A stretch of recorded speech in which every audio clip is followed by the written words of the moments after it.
Être curieux de tout, de la vie, des choses qui arrivent. Être émerveillé, s'émerveiller du petit papillon qui s'envole ou du champignon qu'on n'avait pas vu la veille et qui est d'un seul coup arrivé, ou de toute autre chose, de la forme des nuages ou de la belle robe de sa maman par exemple. Bien sûr, vous avez compris que je vous parle de l'enfant intérieur.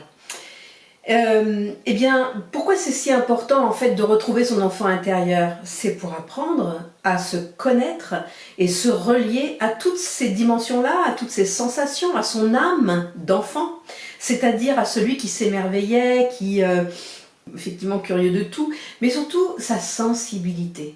Il n'y a que vous qui pouvez connaître votre sensibilité d'âme d'enfant.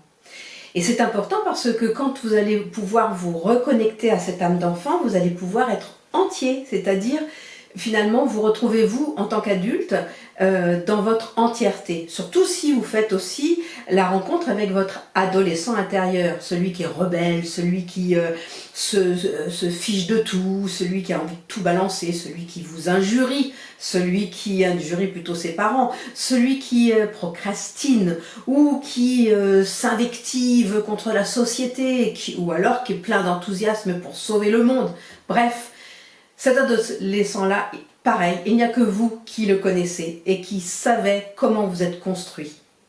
Et ces deux structures-là, finalement, qui vous constituent, eh bien, si vous vous reconnaissez dans les descriptions que je fais, encore aujourd'hui, dans vos réactions, dans votre manière d'être, c'est que l'enfant intérieur, enfin, votre petit enfant intérieur s'exprime à travers vous, l'adulte, et y compris pareil pour l'adolescent.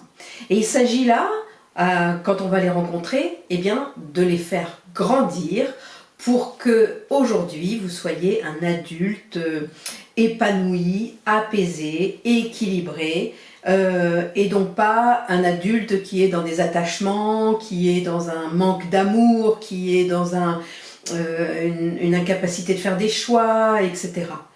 En fait, l'idée, c'est de faire des ateliers qui sont assez ludiques, qui sont très joyeux et à la fois très profonds, pour que vous puissiez vous retrouver entier.